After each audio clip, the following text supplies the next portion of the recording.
আপনি গরু লিয়া মাঠে গেছেন, সামনে একটা আবাদ আছে, গরু আবাদের দিকে যাচ্ছে। আপনি যদি বলেন বাবা গরু ওদিকে যাস না বাবা, ওদিকে আবাদ আছে, এরকম সুন্দর করে বললে গরু কথা শুনবে। আর যদি এই গরু, আর এক ধাপ খালি সামনে গেলে মানুষের চাইতে কিন্তু গরু বেশি শোনে। ওই গরম কথা শুনে আবার ঘুরে ঘাসের দিকে আসতেছে, আর আবাদের দিকে যায় না। আল্লাহর নবী বলেছেন প্রত্যেকটা অভিভাবককে আল্লাহ রাখালের দায়িত্ব দিয়ে দুনিয়াতে প্রেরণ করেছে। প্রত্যেকটা অভিভাবককে আল্লাহ রাখালের দায়িত্ব দান করেছেন। এখন হয়তো আপনি বলবেন হুজুর আমার তো গরু নাই, ছাগল নাই, তাহলে আমি রাখালি করব কার ওপর? এখানে যারে দেবো রাখালি করতে হবে। আপনি খেয়াল করে দেখেন, আপনার বাড়িতে 42 বছরের একটা গাভী আছে, 42 বছরের একটা গাভী আছে। আপনি খেয়াল করে দেখেন 22 বছরের একটা আইডিয়া আছে, 22 বছর, আইনের বয়স হলো 22 বছর। আপনি খেয়াল করে দেখেন 17 বছর একটা বকনা আছে। গাভী হলো আপনার বউ, বকনা হলো আপনার মেয়ে, আর আইডিয়া হলো আপনার ছেলে। আপনি বলেন তো এই তিনটার ওপর আপনার রাখালি করার দায়িত্ব আছে না নাই? জোরে করে আছে না নাই? আপনি ঈশান নামাজ পড়লেন মসজিদে, আপনি কি নিয়ত করছেন? আল্লাহ বাড়ি থেকে দেখবো আমার বউ নামাজ পড়তেছে না কোরআন শরীফ পড়তেছে, এই নিয়ত করে বাড়ির মধ্যে ঢুকে দেখেন বাড়ির মধ্য থেকে আওয়াজ আসছে হরি হরি হরি হরি। আমি মুসলমান, এখনই মসজিদে নামাজ পড়লাম, আর আমার বাড়িতে হিন্দু করে হরি হরি। কারণ কি? যাই দেখতেছেন আপনার গাভী, আপনার বউ স্টার জলসা দেখতেছে। ভারতের চ্যানেল দেখার কারণে আপনার ঘরের মধ্যে হিন্দুর পূজা হচ্ছে। আপনি বলেন এই সময় আপনার রাখালি করার দরকার আছে না নাই? আপনি কি রাখালি করবেন?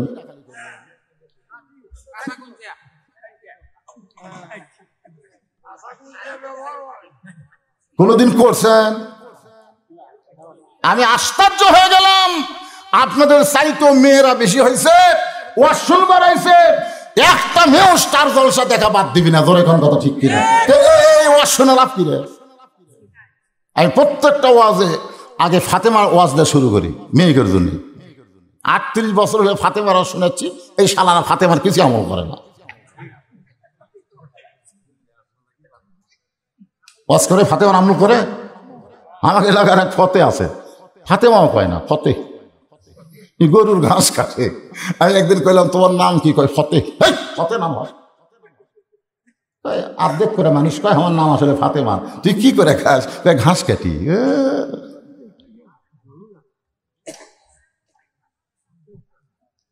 আমার মায়েরা বোনেরা যারা পর্দার অন্তরালে, মনে কষ্ট নিয়েন না। মান তাসাব্বা বিকওমিন ফাহুয়া মিনহুম। আল্লাহ রাসূল বলেছেন যে যাকে মহব্বত করবে তার সঙ্গেই তার হাসর নাসর হবে। স্টার জলসা যদি মহব্বত করেন, ওই স্টার জলসার নায়ক নায়িকার সঙ্গে আমাদের বাংলাদেশের অধিকাংশ মেয়েরা জাহান্নামে যাবে। আপনারাও যাবেন যদি রাখালি করবার না পারেন। এই যে ছেলেরা হুকু করে হাসতেছে, ওরা কি মাটি ফেরাবার আছে? এ কথা কন, এরা কি মাটি ফেটাবার আছে? এরকে বাপ আছে না নাই? এরা কি বেটা না রে? এরা যদি বেটা হতো, এদের সামনে বসে গেছে, এই সামনে বসে গেছে, এরা হলো ছেলে। আর বাইরে যারা ঘুরতেছে আড়ের উপর রাখালি করার দরকার কথা কোনো আছে না নাই? আল্লাহ রাসূল বলেছেন 7 বছর থেকে তোমার বাচ্চাকে তুমি নামাজের তালিম দিবে, আর 10 বছর থেকে ঘাট ধরে মসজিদে নিয়ে যাওয়া। আজকে যদি আপনাদের এই ছেলেদেরকে আপনারা নবীর কথা মতো 10 বছর থেকে নামাজ ধরাতেন, ওরা কোরআনের মাহফিল বাদ দিয়ে বাহিরে হইচই করতো না। জোরে কোন কথা ঠিক কথা কন না কেন? আপনার 22 বছরে আয়া সারাদিন ঘরে হাতে একটা 4G মোবাইল বাসে, ওই যে কি করতেছে বাবা হিসাবে আপনার খেয়াল করার দরকার আছে না নাই? আপনার 17 বছরে একটা বকনা মানে আপনার মেয়ে ফাতেমা হয়েছে না পরিমণি হয়েছে, এইটা বাবা হিসাবে আপনার খেয়াল করার দরকার আছে না নাই? আব্দুল কাদের জিলানী রহমতুল্লাহ আলাইহি জান্নাতুল বাকি যখন জিয়ারত করতেছে, এক মুরিদ পিছন থেকে বলে, হুজুর আপনি চোখ বন্ধ করলে গোটা পৃথিবীর খবর বলতে পারেন, আপনি একটু দেখেন তো এই জান্নাতুল বাকির কোন জায়গায় মা ফাতেমার কবর, কোন জায়গায় মা ফাতেমার কবর, একটু বলেন হুজুর, আমরা সে জায়গায় একটু কবর জিয়ারত করতে চাই। আব্দুল কাদের চোখের পানি বের করে বললেন, রে আমার মুরিদরা শোনো, এই জান্নাতুল বাকির মধ্যেই মা ফাতেমার কবর আছে, কিন্তু কবরটা কোন জায়গায় এটা কিয়ামত পর্যন্ত কেউ বলতে পারবে না। সমস্ত মুরিদ বলে, হুজুর কেন বলতে পারবে না? আব্দুল কাদের জিলানী বললেন, আমার মা ফাতেমা হইল জহুরা। সমস্ত মুরিদ কান্দার বলে, হুজুর এই জহুরা মানে কি? আব্দুল কাদের জিলানী বললেন, জহুরা মানে সারা জীবন পর্দার মধ্যে থেকেছে, গভীর রাত্রে হযরত আলীকে বুকের মধ্যে নিয়ে কাঁদতেছে। আলী বলে, ফাতেমা কি জন্যে কান্দো? বলে, আল্লাহ পাক আমার দোয়া কবুল করেছে। আলী বলে, ফাতেমা রে, দোয়া কবুল করা হলো ভাগ্যবানের লক্ষণ, তাহলে কান্দো কেন? ফাতেমা বলে, স্বামী গো, কোন দোয়া আল্লাহ কবুল করেছে আপনি কি শুনবেন না? আলী বলে, ফাতেমা কোন দোয়া?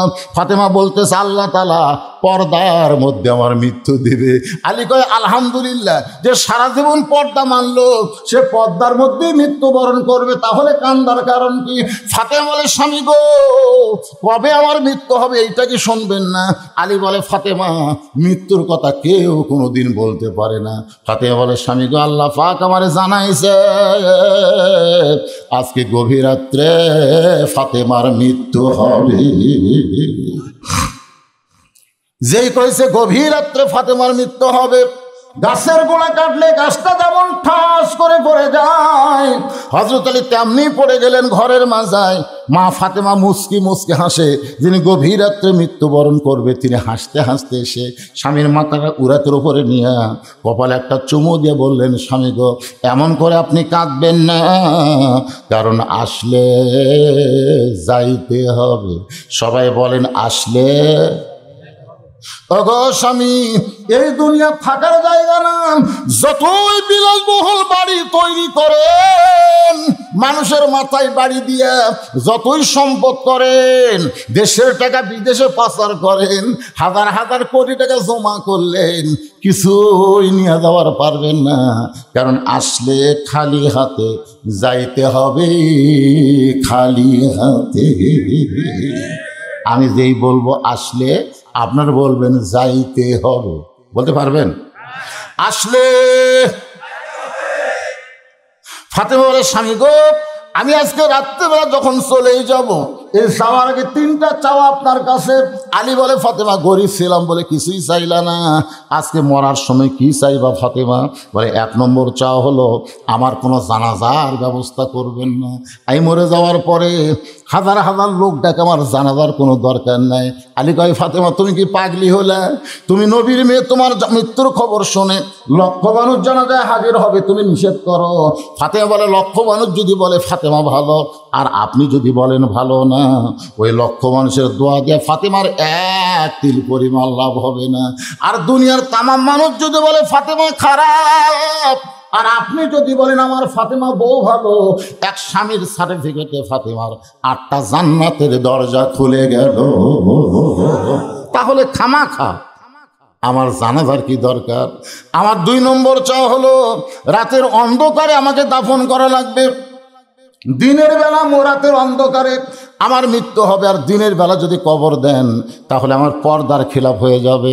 আমার 2 নম্বর চাওয়া হলো রাতের অন্ধকারেই আমাকে দাফন করা লাগবে। আমার 3 নম্বর চাওয়া হলো আমার লাশটা কিন্তু খাটনিতে তোলা চলবে না, কারণ ফাতেমার দেহের ওজন কত এটা দুনিয়ার কোনো মানুষ যেন বুঝবার না পারে। আমার বাবা যদি দুনিয়াতে থাকতো, মরা মেয়ের লাশের খাটনি বাবা কান্দে নিবার পারতো। আমার হাসান হোসেন যদি বড় হইতো, মায়ের লাশের খাটনি কান্দে নিবার পারত। কিন্তু 6 মাস আগে আমার বাবা দুনিয়া থেকে বিদায় নিয়েছে। আমার হাসান হোসেন এত ছোট, এরা মায়ের লাশের খাটনি কান্দে নিবার পারবে না। ওগো স্বামী, আপনি আমাকে কান্দে করে নিয়ে ওই জান্নাতুল বাকির পূর্ব কোণায় সবুজ রঙের একটা বাতি জ্বলবে, ওই বাতি বরাবর আমাকে দাফন করবেন।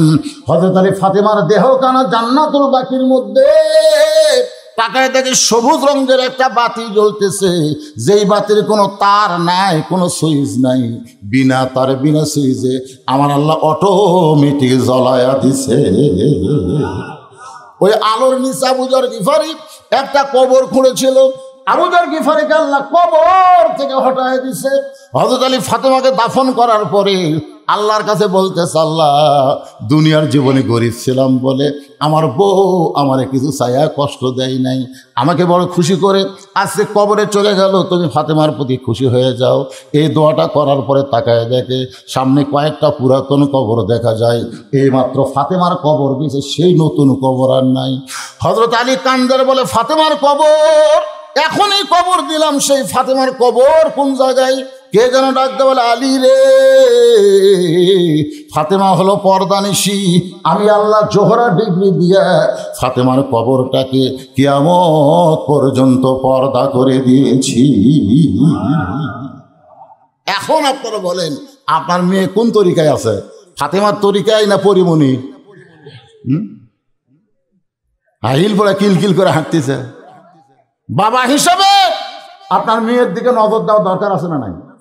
প্রত্যেক বৃহস্পতিবার রাতে ফাতেমাকে নবী কাছে নিয়ে বলতেন, মা মারে, তোর বাবা আল্লাহর নবী বলে কখনো মনে করিস না তুই জান্নাতে হবি। তোর বাবা আল্লাহর নবী বলে তুই জান্নাতে যাবে এটা কখনো মনে করিস না। জান্নাতে যদি যাবার চাস, জান্নাতের আমল করে জান্নাতে যেতে হবে। জান্নাতের আমল কি মনে করছেন? 9 বছর বয়সে ফাতেমা হাতের মধ্যে চুরি দিয়ে মুসকে মুসকে হাসতেছে।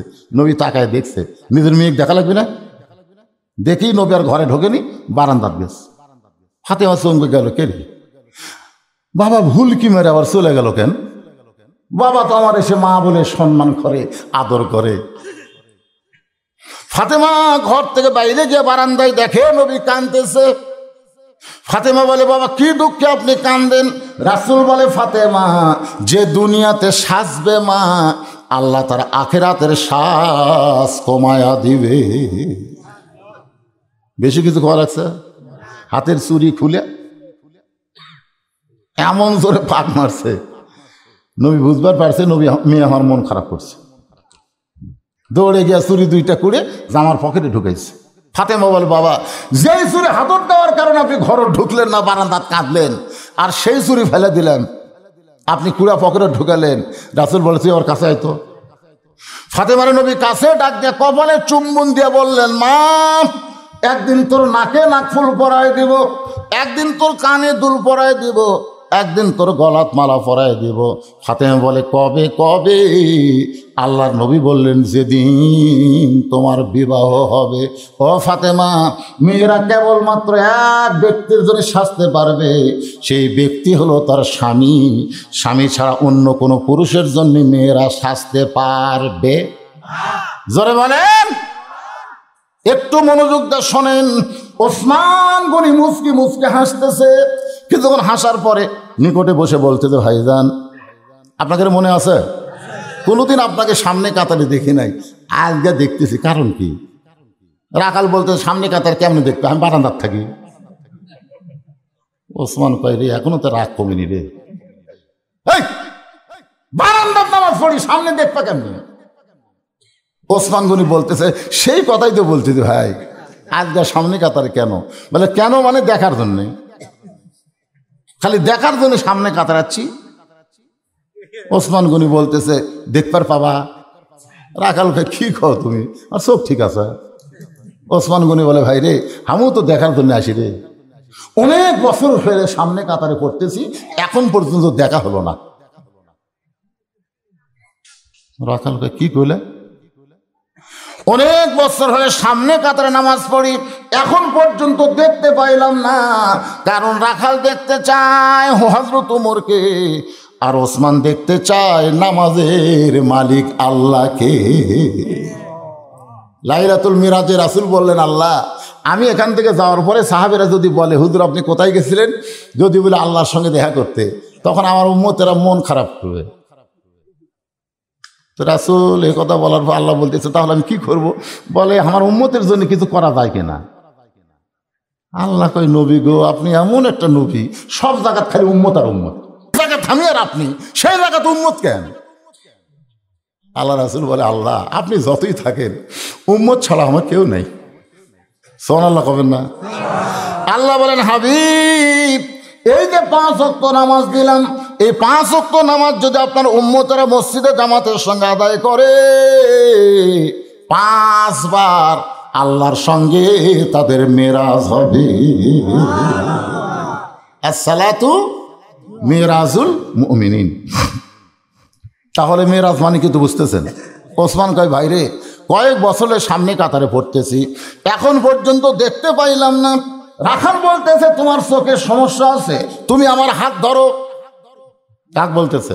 ওসমান গনিকে বলতেছে তোমার চোখের সমস্যা আছে, তুমি আমার হাত ধরো, আমি নিজেও দেখব এবং তোমাকেও দেখাইয়া দিব। সুবহানাল্লাহ। সঙ্গে সঙ্গে ওসমান গনি রাখালে হাত ধরছে, ধরে বলতেছে, ইয়া আইয়ুহাল্লাযীনা আমানুত্তাকুল্লাহ ওয়া কুনু মা'আস সাদিকিন। আত্তাকুল্লাহ মনে আছে? আত্তাকুল্লাহর ওয়াজ হচ্ছে ইয়া আইয়ুহাল্লাযীনা আমানুত্তাকুল্লাহ ওয়া কুনু মা'আস সাদিকিন। আত্তাকুল্লাহ ডিগ্রি যদি অর্জন করতে চাও তাহলে সত্যবাদীর সাথী হও। সত্যবাদী মা'আস সাদিকিন মানে কি? সত্যবাদীর সাথী থাকো। আপনার সত্যবাদী বলতে কাকে বুঝতেছেন? কথা কয় না। আমি একটা গান গাবো, দেখেন তো কি মনে হয়। আল্লামা সাইদি তুমি মরনি, আল্লামা সাইদি তুমি মরনি, শহীদ হয়েছ আমরা এটাই জানি। সত্যবাদী বলতে যারা হক কথা বলে জেলত বন্দি থাকে, মামুনুল হক, আজিজুল হক, কুলজাল হক, ওয়াজাহাকাল বাতিল ইন্নাল বাতিলা কানা যাহুকা। আল্লাহর নবীকেও ওরা 2.5 বছর বন্দি করে রাখছিল। কথা কন না কেন? আমির হামজা জেলের থেকে বের হয়ে এসে কি বলছে? আমি চুরি করছি, আমি ডাকাতি করছি, আমার হাতে হাত করা, আমার কোমরের ডান্ডা বেরি। কারণ কি? আল্লাহর ভয় যদি কলিজায় রাখতে চাও সত্যবাদীদের সাথে হও। তারাই সত্যবাদী যারা কোরআনের কথা বলে। জোরে কোন কথা, কথা কন না কেন?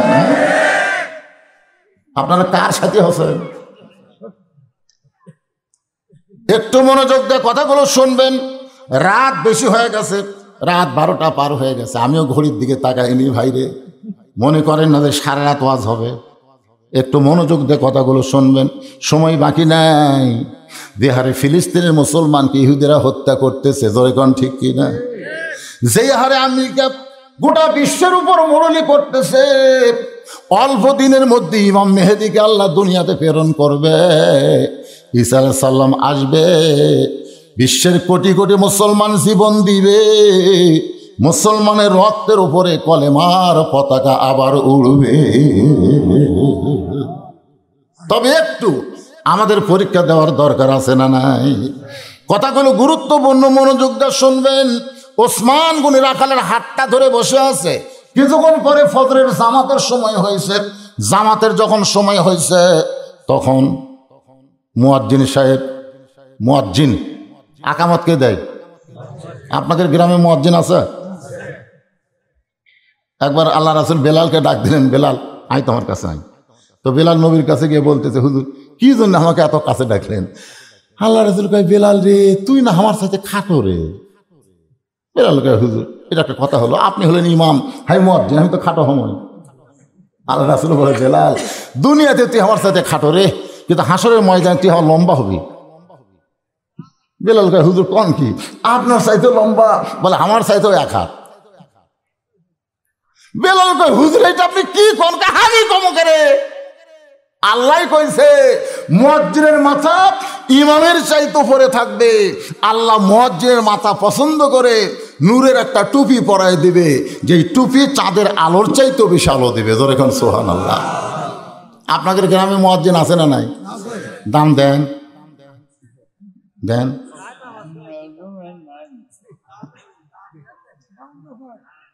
সব জিনিসের দাম বাড়ছে, কিন্তু ইমাম মুয়াজ্জিনের দাম বাড়েনি,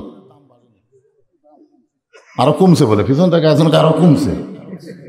একটা সাধারণ শুকরা নামাজি বোঝেন, 5 ওয়াক্ত পড়ে না, জুমার দিনে সবার শেষে আগে যায়, এই শালারা মসজিদে দোষ ধরে বেশি। 7 দিন পর মসজিদের ছাদের দিকে থাকে, কোনাতে একটু মাখাসের ভাষা, মসজিদ এই নিয়ে মাঝখানে বেতন নাও, মসজিদের কোনায় মাখাসের ভাষা তোমার চোখে পড়ে না? মসজিদ দৌড়াদৌড়ি করে ঝাঁটালিয়ে ঝাঁট দেয়।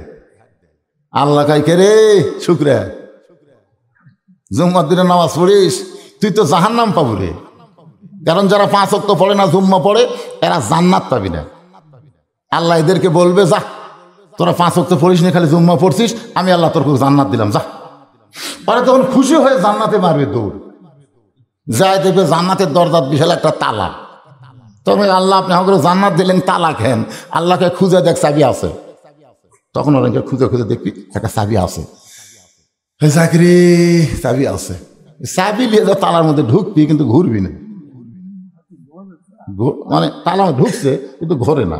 তোকে আল্লাহ ঢুকলো ঠিকই ঘোরে না, কেন আল্লাহ বলতেছে তালার মধ্যে 5টা দাগ আছে, তোকে চাবির মধ্যেও 5টা দাগ থাকা লাগবে। দেখ তো চাবির খবর কি? তোরা চাবি বের করা, বলে আল্লাহ কিসের দাগ? বলে ফজর, জোহর, আসর, মাগরিব, এশা, এই 5টা দাগ চাবির মধ্যে আছে, তালার মধ্যে আছে। তোর চাবির মধ্যে 5 দাগ থাকলে দাগে দাগে মিল হবি, কুট্টুস করে খুলে যাবে। তোকে আল্লাহ আমার চাবি তো তেল তেলা, কোনো দাগ নাই। আল্লাহকে ও খালি জুম্মা পড়ছো, তাহলে জান্নাত দেখে ফেরত আহে। যারা খালি জুম্মা মারতেছে তারা জান্নাত দেখতে পারবে কিন্তু ঢুকতে আর পারবে না। আসসালাতু মিফতাহুল জান্নাহ, জান্নাতের মধ্যে ঢুকতে গেলে 5 ওয়াক্ত দরকার আছে না নাই? কথা কোন আছে না নাই? যেই মুয়াজ্জিনের সময় হয়েছে আকামত, যখনই মুয়াজ্জিন আকামত শুরু করেছে সঙ্গে সঙ্গে মুসল্লিরা সব দাঁড়ায় গেছে। আপনারা বলেন তো, মুয়াজ্জিন যখন আকামত দেয় তখন মুসল্লিরা বসে থাকবে না দাঁড়াবে? জোরে কোন, কেন দাঁড়াবে? আল্লাহ কোরআনে বলছে, দেখেন কোরআনে, কুম কুম আমরের সিগা, দাঁড়াও লিল্লাহে, কার জন্য? কনিতিন, আনুগত্য নিয়ে দাঁড়াও। নামাজের ভিতরে বাহিরে যে কয়টা ফরজ আছে তার মধ্যে একটা ফরজ হলো দাঁড়িয়ে নামাজ পড়া। কথা কন না কেন ভাই? দাঁড়িয়ে, বিশেষ করে জামাতে নামাজ বসে থাকা হবে না। আল্লাহ কোরআনে বলেছেন, লা ইউকাল্লিফুল্লাহু নাফসান ইল্লা উসাহা। তোমার কষ্ট হয় এমন কিছু আমি আল্লাহ তোমাকে চাপাই দেইনি। তুমি যদি যৌবন বয়স সরকারক দাও, বুড়া বয়সে তোমাকে আর চাকরি করা লাগে না, সরকার তোমাকে পেনশন দেয়। যৌবন বয়সে যারা 5 ওয়াক্ত নামাজ জামাতে পড়েছো, বুড়া বয়সে যদি জামাতে নামাজ না পড়বার না পারো, ওই যৌবন বয়সে পড়ার কারণে সরকারের মতন আল্লাহ তোমাকে সওয়াবের পেনশন দিয়ে দিবে। জোরে কোন সুবহানাল্লাহ। আপনি অ্যাক্সিডেন্ট করছেন, পা ভাঙে গেছে, আপনাকে জামাতে নামাজ পড়া লাগবে। কে কোসে? জামাতে নামাজ পড়া যেমন ওয়াজিব, কাতার সোজা করা হলো তার চাইতেও বড় ওয়াজিব। আর কাতার সোজা করবার গেলে পায়ের গোড়ালির সঙ্গে গোড়ালি মিল করা লাগবে। যে লোকটা চেয়ারত বসে নামাজ পড়তেছে, আপনার বলেন তো আর পায়ের গোড়ালি খুঁটি গেছে? এই কথা কন, খুঁটি গেছে? তাহলে যেই কাতারের মধ্যে চেয়ার আছে ওই কাতার মাকরু হয়ে গেছে। তো একটা দুর্বল চেয়ার পার্টির জন্য আপনার গোটাল কাতার আপনি মাকরু করবেন?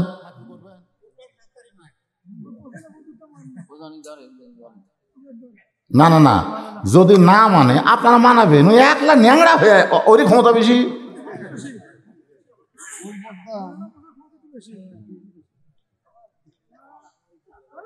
চেয়ারে বসে আপনি নামাজ পড়তে পারবেন, কিন্তু জামাতে পড়া যাবে না। আপনি অসুস্থ চেয়ারে বসে পড়েন, বাড়িতে পড়েন, সারা জীবন জামাতে নামাজ পড়া লাগবে? আপনি কোন তো বুড়া বয়সে কি চাকরি করা লাগবে? সরকার কি দেয়? পেনশন দেয়। তো বুড়া বয়সে আল্লাহ আপনার পেনশন দিবি। যদি যৌবন বয়সে আপনি নামাজ ধরেন, সবাই যখন দাঁড়িয়ে গেছে, রাখাল খালি বারবার এইরকম করে দেখতেছে। এইরকম কি দেখতেছে? রাখাল কি দেখতেছে? ওসমান কিন্তু হাত ধরে আছে। মুয়াজ্জিন যে বলছে কদ কামাতিস সালাহ, কদ কামাতিস সালাহ, সঙ্গে সঙ্গে রাখাল আল্লাহু আকবার, ওসমান গুনে হাত ছাড়া দিছে। হাত ছাড়া দিয়ে বলতেছে, কে রে ভাই, ইমাম সাহেব ভুল করলে মানুষ লোকমা দেয়, আর এখন পর্যন্ত মুয়াজ্জিন আকামতি শেষ হয়নি, তুমি আল্লাহু আকবার লোকমা দিলা। তার মানে রাখাল বলতেছে এই জন্যই তো তুই কানা রে, এত বছর হলে সামনে নামাজ পড়িস এখনো দেখবার পাসনি। দ্বিতীয় কাতার থেকে এক সাহাবী দৌড়ে এসে রাখালের হাত ধরে হ্যাচ কাটান দেয়, পাগলাই কারে তুই কানা কানা বলে তিরস্কার করিস, কার সঙ্গে বেয়াদবি করতেছিস? এই পাগল, যেই লোকটা তোর হাত ধরেছিল ওই মানুষটারে তুই চিনিস? ওই মানুষটা হলো আল্লাহর নবীর ডবল জামাই ওসমান গনি। রাখাল থর থর করে কাঁদতেছে। এই জন্যই বারান্দার নামাজ পড়ি, এই জন্যই বারান্দার নামাজ পড়ি, ভিতরে ঢুকতে চাই না। কারণ ভিতরে দামি দামি সাহাবীর মধ্যে আমি রাখাল কেমনে ঢুকবো? কিন্তু ওই পথিক আমার সর্বনাশ করছে। ওমর ফারুকের দিকে আঙ্গুল দেখায় বলতেছে ওই পথিক আমার সর্বনাশ করছে। ওই পথিক আমারে কইছে ওমরকে যদি দেখবার চাও তাহলে সামনে কাতারে নামাজ পড়ো। আমি শুধুমাত্র হযরত ওমরকে দেখার জন্য বারান্দা বাদ্দার সামনে কাতারে আইছি ভাই। কিন্তু সামনে কাতারে আইসা যদি ওই পথিককে মেহরাবের মধ্যে দেখতে পাই তাহলে তোমরাই বলো লোকমা দেওয়া ছাড়া তোমার উপায় নাই। আমি আল্লাহু আকবার লোকমা দিয়া ওই পথিককে মেহরাব থেকে সরাই দিব। ওই জায়গায় হযরত ওমরকে আমি এক নজর দেখতে চাই। হাজার হাজার সাহাবীরা কান্দে। সমস্ত সাহাবীরা যখন কাঁদতেছে রাখাল চিল্লায় বলে বারান্দায় নামাজ পড়া ভালো, এই ভিতরে কেন কান্দা কান্দি শুরু হয়ে গেল? ওসমান গনি বলে রাখাল ভাই, ভিতরে কান্দার কারণ হলো তুমি যারে পথিক পথিক বলতেছ তিনি হলেন হযরত ওমর।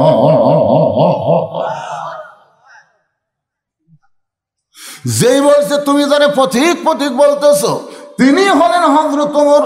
গাছের গোড়া কাটলে গাছটা যেমন ঠাস করে পড়ে যায়, রাখাল তেমনি পড়ে গিয়া কাটা মুরগির মতন ছটফট করে বলতেছে ইয়া আমিরুল মুমিনিন, আমি আপনাকে তওবা পড়াইছি, আমি আপনাকে মুনাফিক কইছি, আমি আপনাকে ভণ্ড কইছি, অথচ অধম রাখালকে আপনি কিছুই বলেননি। আমি আপনাকে কি করছি? না না, প্রথম কি তওবা পড়াছি। আমি আপনাকে মুনাফিক কইছি, আমি আপনাকে ভণ্ড কইছি, অথচ অধম রাখালকে আপনি কিছুই বলেন নাই। সঙ্গে সঙ্গে মসজিদের সমস্ত মুসল্লি চিল্লায় বলে কে রে? এই মসজিদের মধ্যে কে রে? কারে তওবা পড়াছে? কারে মুনাফিক কইছে? কারে ভণ্ড কইছে? কার সামনে আবল তাবল কি বলতেছে? ই কে রে? আপনার কি মনে করতেছেন যে ওমর রাস্তা দেখলে শয়তান কয়দিন যায় না? আল্লাহ রাসূল বলেছেন আমার পরে কেউ নবী হলে ওমরকে আল্লাহ নবী বানাতো। আর তার সামনেই শালা কি কয় তওবা পড়াছি, মুনাফিক কছি, ভণ্ড কছি, আপনি কিছুই করেননি। সবাই মনে করছে পাগলা, বুঝলেন? এই পাগলা কোন দিক দিয়ে ঢুকলো? ধর! সবাই যখন ধর কইছে ওমর ফারুক দেখলেন এতগুলো মুসল্লি যদি এক ধরে কিছু করা লাগবে না, এমনি ফুটুস। আপনার কি মনে করতেছেন পুলিশের ধরা আর জামাই শ্বশুর ধরা এক ধরা? জামাই মাঝে মধ্যে আপনার বাড়ির পাশে হাট আসে, শ্বশুর বাড়ি যায় না, ওই হাট করে যায়। আজকে শ্বশুর যায় থেকে জামাই হাট করতেছে, কিছু হাত ধরছে কে বাবা কি তুমি আসো, এর থেকে চলে যাও, আমার বাড়ি চোখ পড়ে না, আজ তোমাকে যাওয়া লাগবে। এখন বলেন শ্বশুর জামাই ধরে লে যাচ্ছে, এটার মধ্যে কোনো রাগ আছে? এর মধ্যে কি আছে? মহব্বত আছে। আর চোর পুলিশ খুঁজতেছে, চোরক ধরবি, ধরে পায় না। সবাই কয় আসে যায়, পুলিশ খালি সাইজ আছে, যে যাচ্ছে দৌড়ে গিয়ে ধরছে। আপনার বলেন তো এই ধরার নাম কি? এইটা কি দয়ার ধরা? আজকে যে সাহাবিগুলো যদি ওই রাখালকে ধরে আপনার বলেন তো দয়া করে ধরবি? কাক তওবা পড়াছে, কাক মুনাফিক কইছে, কাক ভণ্ড কইছে, ধর! সবাই যদি খেলে এসে ধরে ওই আলু ভর্তা হয়ে যাবে। সঙ্গে সঙ্গে ওমর ফারুক বললেন আতিউল্লাহ ওয়া আতিউর রাসূল ওয়া উলিল আমরি মিনকুম, আল্লাহর আনুগত্য করো, নবীর অনুসরণ করো। আমি যে তোমাদের আমির, আমাকে কি তোমরা মানো? সবাই বলে হাজারবার মানি। ওমর ফারুক বললেন তাহলে আমারে তওবা পড়াইছে, আমারে মুনাফিক কইছে, আমারে ভণ্ড কইছে, তার বিচার হবে আল্লাহর কোরআন দিয়া। কি দিয়া? এর বিচার হবে আল্লাহর কোরআন দিয়ে। আপনারা বলেন তো, বাংলাদেশে কি আপনারা আল্লাহর কোরআনের বিচার দেখছেন? বাংলাদেশের বিচারের সাইজ কেমন? একটা দৃষ্টান্ত দিলেই বুঝবেন। 6 বছর আমের বাগান করছে, 6 বছর। এবার জ্যৈষ্ঠী মাসে দেখবার কাছে আমের সাইজ যা দেখে গাছের ডালে বসে এক বাচ্চা আম পাড়তেছে আর ব্যাগের মধ্যে তুলতেছে। বাগানের মালিক কয়, কে রে, আমি খাইনি, আমার পরিবারের কেউ খায়নি, আর তুই আমার গাছের আম পাড়তেছিস? তোর বাপকে যা বিচার দেবো রে, তোর বাবুকে যা বিচার দেবো। ওই খালি খুশখুস করে হাসে। বাগানের মালিক বলে, হাসিস কেন? বলে, আমার বাবা কোথায় যা বিচার দেবেন? আমার বাবাও আর এক গাছের চড়ছে। গুলকি মারা দেখো, আর বাপ খালি আম পাড়ে আর বস্তা ভরায়। গাছের নিচে বসে কান্দার বলে, আল্লাহ বিচার দেবো কার কাছে রে? বাপও চোর, বেটাও চোর। আজকে আমাদের বাংলাদেশের অবস্থা কি হচ্ছে? বিচার দিবেন কার কাছে? সব শালাই চোর। কথা কন না কেন? সব শালাই। আমি যদি বলবো সব শালা, আপনারা বলবেন চোর। চোরের বিচার চোর কোনোদিন করবার পারবি? যখন পারবি, মুরগি চোরাক ধরে লেগেছে মেম্বরের কাছে, মেম্বর তোর সেই বিচার করবি। চোর খেলে হাসে। হাসিস খারে? আমি করি মুরগি চুরি, মেম্বর করে গম চুরি। আমরা দুইজনে চোর ভাই। না, এক মেম্বরের কাছে হবে না, চেয়ারম্যানের কাছে নিয়ে যাবে। এবার চেয়ারম্যানের কাছে নিয়ে যাচ্ছে, চোর আরো ধরে হাসে। তো কে আবার হাসিস কারে? বলে, মেম্বার করে মনে মনে, চেয়ারম্যান করে টোনে টোনে। তো তোর বিচার করবি কে রে? চোরের দেশে চোর কোনোদিন বিচার হয় না। ধরে কথা কন না কে?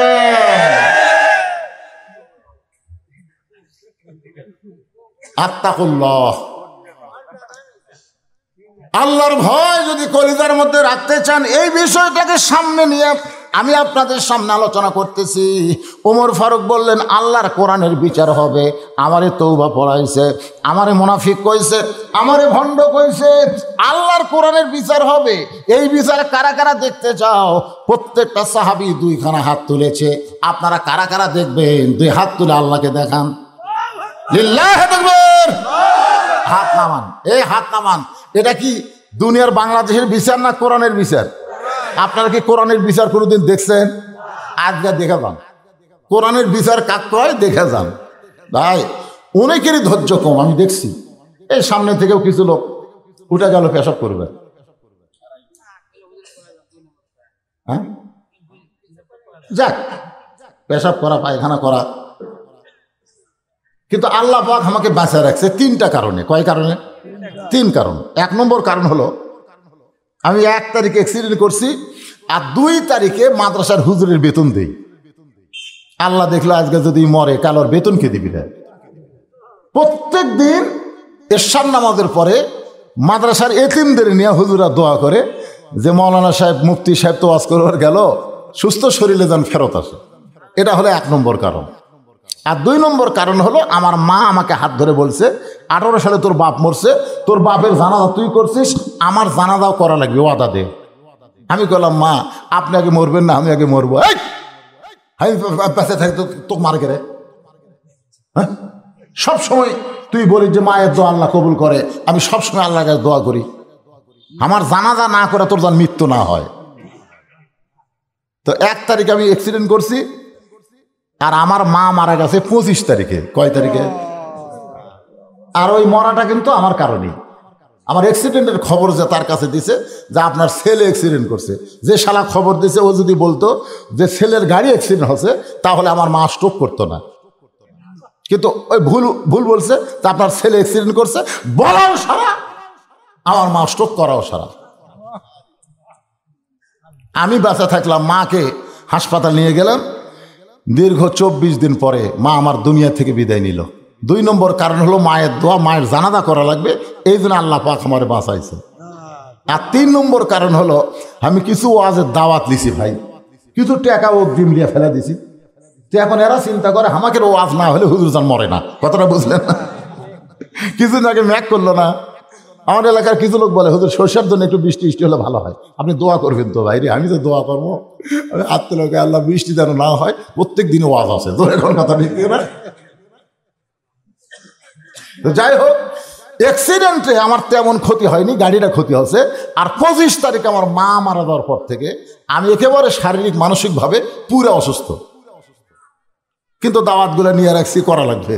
অসুস্থ মানুষ আমি কথাবার্তা বলতেছি, আপনাকে এতই পেশাব লাগলো। আত্তাকুল্লাহ হাক্কা তুকাতিহি, জীবনের শ্রেষ্ঠ মনে করে শুনবেন। মরাই যখন লাগবে, মুসলমান না হয়ে আমরা কবরে যাব না। জোরে কোন কথা, ঠিক কথা বল না কেন? আমাকে একজন বলেছে, হুজুর আমরা মুসলমান মরি কিন্তু বেনামাজি কবর খোঁড়ে, এই সম্পর্কে একটু ওয়াজ করবেন।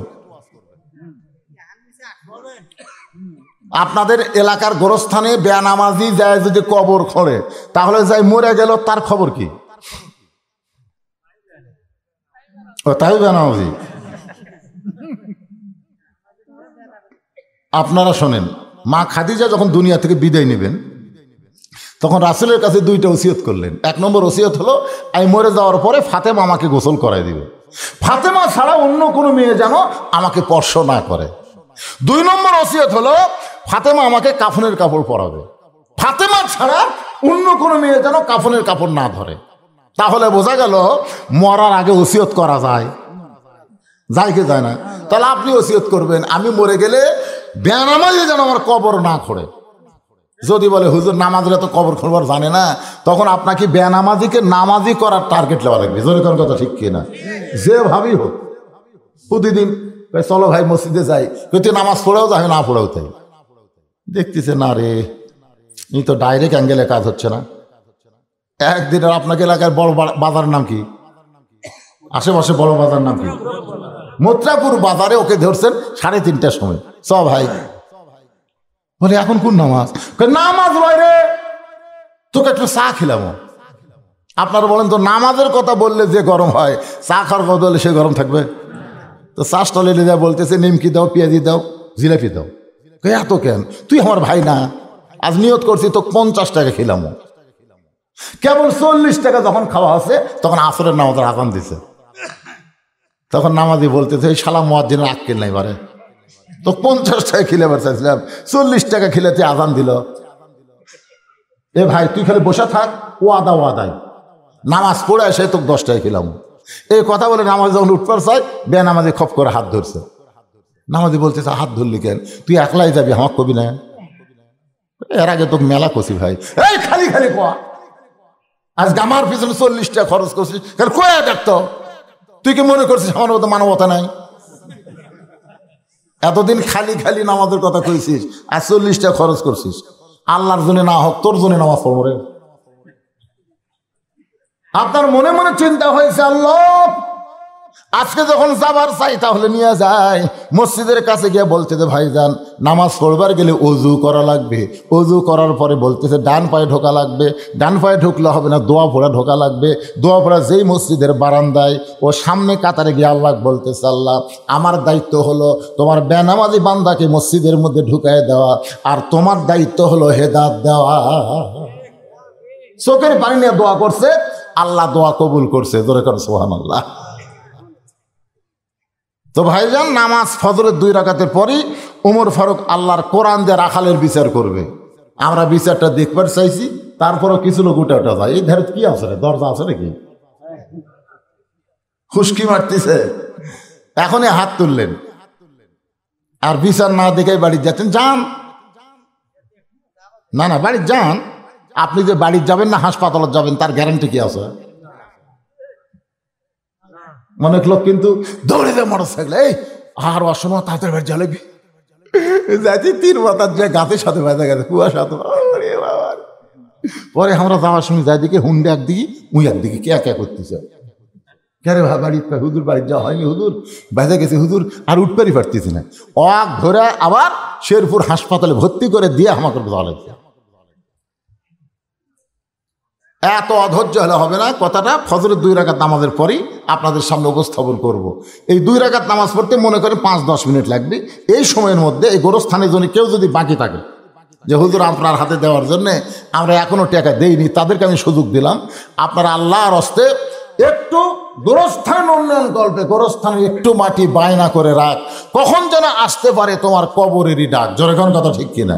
এর জন্য ভাইজান নিজের বাড়ি বানান, নিজের গোরস্থান আপনি 10 টাকা দিবার পারেন না, এটা কেমন কথা? সবাই দিবেন, সকলকে অনুরোধ করতেছি। দিচ্ছেন সবাই? সবাই যদি দিয়ে থাকেন তাহলে আমার আর চাওয়ার দরকার নাই। যার কেউ যদি বাকি থাকে না, এই দেখেন একজন বাকি আছিল, মাশাআল্লাহ মাশাআল্লাহ। আল্লাহ তোমার একজন বান্দা 500 টাকা দান করেছে, আপনজন কেউ যদি কবরে যায় আল্লাহ তার কবরকে জান্নাতের টুকরা বানায় দাও, আল্লাহুম্মা আমিন। হ্যাঁ, মা বোনদের কথাও বলছি, মা বোনের ফাতেমার ওয়াজ করছি তো, কাল কাছে যাই দেখেন টাকার বস্তা দিয়ে দিবে। আল্লাহ তোমার একজন বান্দা নাম কি? নাসির উদ্দিন 1000 টাকা দান করেছে, আল্লাহ দানকে কবুল করেন। আল্লাহ তোমার একজন মুরব্বী 500 টাকা দান করলো, আল্লাহ দানকে কবুল করেন। আল্লাহ নেককার করেন। খোরশেদ আলম 1000 টাকা দান করেছে, আল্লাহ দানকে কবুল করেন। আল্লাহ তোমার একজন মুরব্বী বান্দা 500 টাকা দান করছে, আল্লাহ দানকে কবুল করেন। কি জাহাঙ্গীর আলম মারা গেছে, রুহের মাগফিরাতে 500 টাকা দান করেছে, আল্লাহ জাহাঙ্গীরের কবরকে জান্নাতের টুকরা বানান। রাজু 1000 টাকা দান করেছে, আল্লাহ রাজুর দানকে আল্লাহ আপনি কবুল করেন, আল্লাহুম্মা আমিন। কে মারা গেছে? মা বাবা দুইজনই মারা গেছে। বাপ্পার কথা মনে করে আল্লাহ 500 টাকা দান করেছে, আল্লাহ 500 না 400 টাকা দান করেছে, আল্লাহ দানকে কবুল করেন। আল্লাহ দিলওয়ার আলী 500 টাকা দান করেছে, আল্লাহ দান কবুল করেন। আব্দুর রশিদ 1000 টাকা দান করেছে, আব্দুর রশিদের দানকে আল্লাহ কবুল করেন। কি নাম বাজানে? মোহাম্মদ ফজর আলী শেখ 500 টাকা দান করেছে, আল্লাহ এই দানের ওসিলায় বাপার কবরকে জান্নাতের টুকরা বানায় দেন। মজনু তালুকদার মারা গেছে, আরে মসজিদের মুয়াজ্জিন ছিল, ইমাম ছিল মজনু তালুকদার। রুহের মাগফিরাতে দান করেছে তার জামাই, আল্লাহ কবরকে জান্নাতের টুকরা বানায় দেন, আল্লাহুম্মা আমিন। বসেন বাবা, বসেন, সবাই বসেন। ভিতরে তো একবার আদায় করছেন, করেননি? বাহিরের স্ত্রী তেলিগাতি থেকে 300 টাকা দান করেছে, আল্লাহ দানকে কবুল করেন, আল্লাহুম্মা আমিন। দেন মুরব্বী দেন, কে খালি আছে 1000 টাকা? নাজমা একজন মা আমার 1000 টাকা দান করেছে, মা নাজমার দানকে আল্লাহ আপনি কবুল করেন। এটা সভাপতি সাহেব দিছে তো? যায়নি কথা কয় না, সভাপতি সাহেব দান করেনি? না না, প্রধান অতিথি আছে আশরাফুল আলম, প্রধান অতিথি। ও আপনার ছেলেই প্রধান অতিথি, ঢাকা ভার্সিটির শিক্ষক। এই দেখেন দেখেন, এই দেখেন একার গাদি দিছে, কে দিল? বাপ দিল না ছেলে দিল? এখানে কত আছে বাবা? 20,000। আজকের মাহফিলের সম্মানিত প্রধান অতিথি তার বাবার মাধ্যমে 20,000 টাকা দান করেছে, আল্লাহ দানকে কবুল করুক, জোরে কোন আমিন। উনি আবার ফরিদুল ইসলাম 2000 টাকা দিয়েছে, ওনারই আত্মীয়, ওনার আত্মীয় ফরিদুল ইসলাম 2000 টাকা দান করেছে, আল্লাহ দানকে কবুল করেন, জোরে কোন আমিন।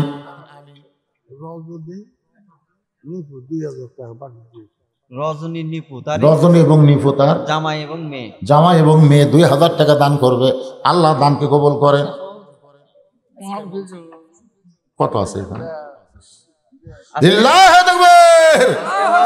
আজকের মাহফিলের সম্মানিত সভাপতি সাহেব 20,000 টাকা করে বলেন মারহাবা, মাশাআল্লাহ। নগদা নগদি বাকি না, 20,000 টাকা দান করছে, আল্লাহ দানকে কবুল করেন। বাপ মা মারা গেছে, আরে বাপ মা মারা গেছে, ছেলের মন কানতেছে, 500 টাকা দিয়ে দোয়া চাই, আল্লাহ বাপ মার কবরকে জান্নাতের টুকরা বানায় দেন, যেরকম আমিন। ফজরের নামাজ শেষ, সমস্ত সাহাবীরা বিচার দেখার জন্য তাকায় আছে ওমর ফারুকের দিকে। ওমর ফারুক বিচার করবে কার আইনে? আল্লাহর। জোরে বলেন কার?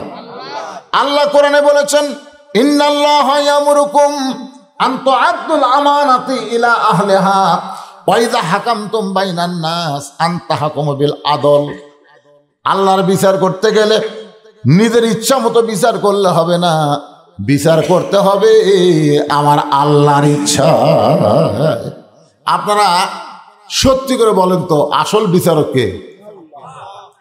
কোরআন শরীফ পড়ছেন আপনারা? আলাইসাল্লাহু বিআহকামিল হাকিমিন। ভাইরে, আজকে যারা বিচার ইচ্ছা মতো করতেছে, এর কে বিচার ইচ্ছা মতো হবে কি হবে না?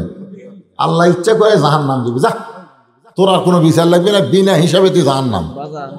মোহাম্মদ স্বপন আলী মানে ভ্যান ছেলে রোজগার করে খায়, তেলিগাতি গ্রামের বাসিন্দা, সে 2000 টাকা দান করলো, তার জন্য খুব দোয়া করুন। ভ্যান ছেলে রোজগার করে স্বপন 2000 টাকা তেলিগাদি থেকে করছে দান। আমরা কি দোয়া করব? আল্লাহ তার শরীর স্বাস্থ্য ভালো রাখেন, ভ্যানের মধ্যে বরকত দেন, ব্যাটারি দান ডাউন কম হয়। কি কারণ ভ্যানের কিন্তু ব্যাটারি এখন আসো। এর যা বাপ আত্মীয় স্বজন যদি কবরে যায়, আল্লাহ দানের ওসিলায় কবরকে জান্নাতের টুকরা বানায় দেখ। জোরে কোন আমিন। আমি যে আয়াতে কারিমা তেলাওয়াত করলাম, আপনারা তো আয়াত শুনছেন, আর বাংলা অর্থ হলো হাকামতুম বাইনান নাস আন তাহকুম বিল আদল। মানুষের মধ্যে কাউকে যখন বিচারক করা হবে, সে ইচ্ছা মতো বিচার করতে পারবে না, বিচার করবে কার ইচ্ছায়? আল্লাহর ইচ্ছায়। মোহাম্মদ সোহেল তেলিগাতি 500 টাকা। মোহাম্মদ আর দেন না, এটি যারা দিবেন এমনি দেন। আচ্ছা লেখেন, আর বলার দরকার নেই। অনেক দান মানুষ গোপনেই ভালোবাসে, আবার অনেকে চিন্তা করে আমি দান করলে আমার নাম কেউ করলো না, পরে আমার ধরবি কেরে গোরস্থানে তোর দাদা শুয়ে আছে, তুই যে কিছুই দিল না। অবশ্য গোপনে দিছে, নাম পাওয়া হয়নি। তা আপনারা বলেন তো, প্রকাশ্যে দান আর গোপন দান দুটার মধ্যে কম বেশি আছে না নাই? অবশ্যই আছে। তো যাই হোক, উৎসাহ দেওয়ার জন্য প্রকাশ্যে দান করাও জায়েজ আছে। তাবুকের যুদ্ধে রাসূল প্রকাশ্যে দান চাইলেন, কে কত দিবার পারবে, এটা উৎসাহ। আবার গোপন দান কখন করা লাগবে? আপনার একজন ধনী আত্মীয় হঠাৎ গরিব হয়ে গেছে, কারো কাছে চাইতে তার বড় শরম, ও আপনি ওকে এমনভাবে দিবেন, ডান হাতে দিবেন, বাম হাতে যেন আপনার না জানে, অর্থাৎ তার সম্মানের যেন কোনো ক্ষতি না হয়। এরকম কিছু লোক আছে না, আগে ছিল চৌধুরী সাহেব, এখন এমন অবস্থা ভিক্ষা করে খাওয়া লাগবে। তো এই ভিক্ষার বাড়ানোর আগে আপনি কিছু রেহাই দিয়ে দিবেন, এটাও গোপন দান, অনেক সব। আচ্ছা থাক, দিয়ে যান। ওমর ফারুক ফজরের নামাজের পরে রাখালকে এক টানে বুকের মধ্যে নিয়ে কপালে একটা চুমা খায়। সমস্ত সাহাবেরা বললেন, আমির আল মুমিনিন, বিচারের নামে এটা প্রহসন। বিচারের নামে কি? প্রহসন। যে আপনাকে তওবা পড়াইছে, মুনাফিক কইছে, ভণ্ড কইছে, আপনি তাকে বুকের মধ্যে নিয়ে কপালে চুমা দিলেন। ওমর ফারুক বলে, রাখাল রে, তোর অত কথা হজম করার পেছনে একটাই মাত্র কারণ, আমি তোর ভিতরে আল্লাহর তাকওয়া দেখেছি। কেউ না দেখলেও আল্লাহ দেখতেছে। এ আমল যার ভিতরে থাকবে, আত্তাকুল্লাহ ডিগ্রি, সে গোল্ডেন A+ পাবে। আজকে আপনারাও শুধু এইটুকু ইমান নিয়ে আসবেন, কেউ না দেখলেও আল্লাহ দেখতেছে, আর 2 ফেরেশতা কিন্তু বসা নাই, এরা লিখতেছে। যেরকম ঠিক কিনা? আমি যা করতেছি কি মনাদার ধরলি বসবো, অনেক সময় বসে আছে তো, সেই ঠান্ডার মধ্যে এক জায়গায় কতক্ষণ বসতে, শুয়ে থাকতে আমরা শরীর লাগা যায়, তাই যায় না? এই কাজ হয়ে ওই কাজ হয়ে আবার এই হয়ে, আর ঠান্ডার মধ্যে খেরের উপর আর কতক্ষণ বসে থাকা পারে? আপনারা সামনে মাহফিল করলে নিয়ত করবেন 12টার মধ্যেই মোনাজাত শেষ, ফজরের জামাত যেন মসজিদে হয়। যেরকম ঠিক কিনা? এটা নিয়ত করবেন। আমি তো তাই মনে করছিলাম, কারণ দ্বিতীয় বক্তাকে তুলে দেওয়া হলো 8টায়, ও 10টার মধ্যেই শেষ করে দেবে। আনতে 10:30 হলো, এখন 10:30 থেকে 1:45 বাজতেছে। চাচ্ছিলাম না এত রাত, কিন্তু হয়ে গেল, এখন কি করবেন? আচ্ছা দেখ, সোহেল না কি দিছে? 2000 টাকা দান করছে, আল্লাহ কবুল করেন। সবাই ইস্তেগফার পড়েন, গোরস্থানের জন্য দোয়া করা লাগবে, সবাই ইস্তেগফার পড়েন। আস্তাগফিরুল্লাহ রব্বি মিন কুল্লি যামবি ওয়া আতুবু ইলাইহি লা হাওলা ওয়ালা কুওয়াতা ইল্লা বিল্লাহিল আলিয়্যিল আযীম। 3 বার সূরা ইখলাস পড়তে পারবেন, 1 খতম কোরআন পড়ার সওয়াব আল্লাহ দান করবে। সেই সওয়াবটা আমরা বকশা দেব যারা কবরে গেছে। বিসমিল্লাহ বলে 3 বার সূরা ইখলাস পড়েন। বিসমিল্লাহির রহমানির রহিম। কুল হু আল্লাহু আহাদ আল্লাহুস সামাদ লাম ইয়ালিদ ওয়া লাম ইউলাদ ওয়া লাম ইয়াকুল লাহু কুফুয়ান আহাদ। বিসমিল্লাহির রহমানির রহিম। কুল হু আল্লাহু আহাদ আল্লাহুস সামাদ লাম ইয়ালিদ ওয়া লাম ইউলাদ ওয়া লাম ইয়াকুল লাহু কুফুয়ান আহাদ। বিসমিল্লাহির রহমানির রহিম। কুল হু আল্লাহু আহাদ আল্লাহুস সামাদ লাম ইয়ালিদ ওয়া লাম ইউলাদ ওয়া লাম ইয়াকুল লাহু কুফুয়ান আহাদ। দুনিয়াতে যদি আপনি শান্তি পাওয়ার চান, শান্তি একটা হলো তাকওয়া, আর একটা কি? শান্তি। যদি পাওয়ার চান, বেশি বেশি আল্লাহ রাস্তায় খরচ করেন। কার রাস্তায়? দেখবেন আপনার মতো শান্তি কেউ পাবে না। হ্যাঁ, বেশি বেশি আল্লাহ রাস্তায় খরচ করবেন, নিজের জন্য বেশি না করে আল্লাহর জন্য বেশি করবেন। সবাই হাত তুলে দোয়া করে আল্লাহুম্মা আমিন। আল্লাহুম্মা আনতাস সালাম ওয়া মিনকাস সালাম তাবারাকতা ইয়া যাল জালালি ওয়াল ইকরাম। আয় আল্লাহ তাআলা, সেই মাগরিবের নামাজের পর থেকে তীব্র শীত উপেক্ষা করে তোমার বান্দা বান্দিরা রাত 1:45 পার হয়ে গেছে, এই গভীর রাত্রে রহমতের দরজায় ফকির হয়ে দোকানা হাত তুলেছে। মেহেরবানি করে আজকের মাহফিল আমাদের সকলের হেদায়েতের জন্যে, নাজাতের জন্যে, জান্নাতের জন্যে কবুল করে। এই মাহফিলের শুরু থেকে শেষ পর্যন্ত যত আলোচনা হয়েছে ত্রুটি ভুল হলে মাফ করে দাও। এর যে হাদিয়া মঞ্জুর করো, সোনার মদিনায় নবী পাকের রওজা মোবারকে কবুল করো। তামাম আম্বিয়াই কেরাম, আসহাবে কেরাম, তাবিনী কেরাম, তাবা তাবিনী কেরাম, আউলিয়াই কেরাম, পীর মাশায়েখ, বুজুর্গানে কেরাম, তামাম পৃথিবীর মাটির নিচে যত মুমিন মুমিনা শুয়ে আছে আল্লাহ সকল আরওয়াহ পরে হাদিয়া কবুল করো। জান্নাতুল বাকি, জান্নাতুল মাওয়া, আজকে 4 গ্রামের গোরস্থান জান্নাতুল বাকির মধ্যে যত মুর্দা শুয়ে আছে আল্লাহ সকলের কবরকে জান্নাতের টুকরা বানায়া দাও। আল্লাহ, আমরা যারা হাত তুলেছি আমাদের জনম দুখুনি মা, ছোট্ট একটা শব্দ হলো মা, এই নামের মধ্যে কি মধু, যাদের মা নাই তারাই বুঝতেছে। দাঁত থাকতে মানুষ দাঁতের মূল্য দেয় না, চোখ থাকতে মানুষ চোখের গুরুত্ব বোঝে না, বাপ মা থাকতে সন্তান বুঝতে পারে না। বাপ মা যখন মারা যায় তখন বুঝতে পারে দুনিয়াতে আর তার কেউ নাই।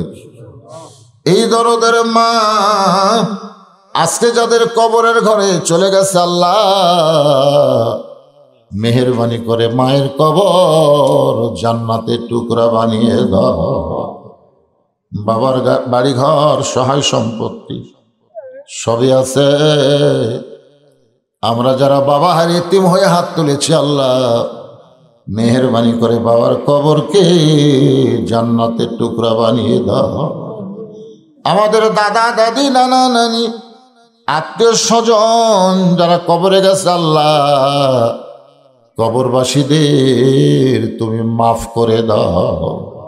গোরস্থান উন্নয়ন কল্পে নগদে বাকিতে হাজার হাজার টাকা দান করেছে, আবার ব্যাগের মধ্যে গামছার মধ্যে 10টা টাকা হলেও যারা দান করে দিছে আল্লাহ সকলের দানগুলোকে জান্নাতের বিনিময়ে কবুল করো। গোরস্থান কমিটির সভাপতি, সহসভাপতি, সেক্রেটারি, কেশিয়ার আল্লাহ সদস্য সকলকেই তুমি কবুল করো। আজকের মাহফিলের সম্মানিত সভাপতি, সহসভাপতি, প্রধান অতিথি, বিশেষ অতিথি আল্লাহ যারাই দান করেছে সকলের দানগুলোকে কেবলমাত্র জান্নাতের বিনিময়ে কবুল করো। আমার মায়েরা বোনেরা পদ্মার অন্তরালে বসে ওয়াজ শুনেছে, দান করেছে, মা ফাতেমার চরিত্র তাদেরকে দান করে দাও। আল্লাহ আমি অসুস্থ, আমার মতো অসুস্থ হয়ে যারা হাত তুলেছে সকলকে সুস্থতার নিয়ামত দান করে দাও। ফিলিস্তিনের মুসলমানকে আল্লাহ তুমি ইসরায়েলের উপরে বিজয়ী করে দাও। আল্লাহ মুসলমানের রক্ত বৃথা দিও না আল্লাহ, যারা জীবন দিয়েছে শাহাদতের মর্যাদা দান করে দাও। আহত অবস্থায় যারা আছে তোমার পক্ষ থেকে তাদেরকে পুরাপুরি সুস্থতা দান করো। আমার বাংলাদেশের উপরে রহমত করো, খাস করে ধনুর উপজেলার এই বিলপতি এলাকার উপরে রহমত বরকতের দরজা খুলে দাও। আল্লাহ যারা কষ্ট করে মেহনত করে এত সুন্দর আয়োজন করেছে আল্লাহ তাদের সকলকেই তুমি কবুল করো। যুবকগুলোকে 5 ওয়াক্ত নামাজি কবুল করে নাও। সকলের ভিতরে আত্তাকুল্লাহ ডিগ্রি হাক্কা তুকাতিহি ডিগ্রি অর্জন করার তৌফিক দাও। মুসলমান না হয়ে কাউকে কবরে ডাক দিও না আল্লাহ। যেদিন আমাদের মৃত্যু হবে দিনটা যেন জুমার দিন হয়, মাসটা যেন রমজান মাস হয়। ইমানের সাথে ইজ্জতের সাথে দুনিয়া থেকে বিদায় নেওয়ার কালে আমাদের জবানে জারি করে দিও লা ইলাহা ইল্লাল্লাহু মুহাম্মাদুর রাসূলুল্লাহ সাল্লাল্লাহু আলাইহি ওয়াসাল্লাম। আসসালামু আলাইকুম ওয়া রাহমাতুল্লাহি ওয়া বারাকাতুহু।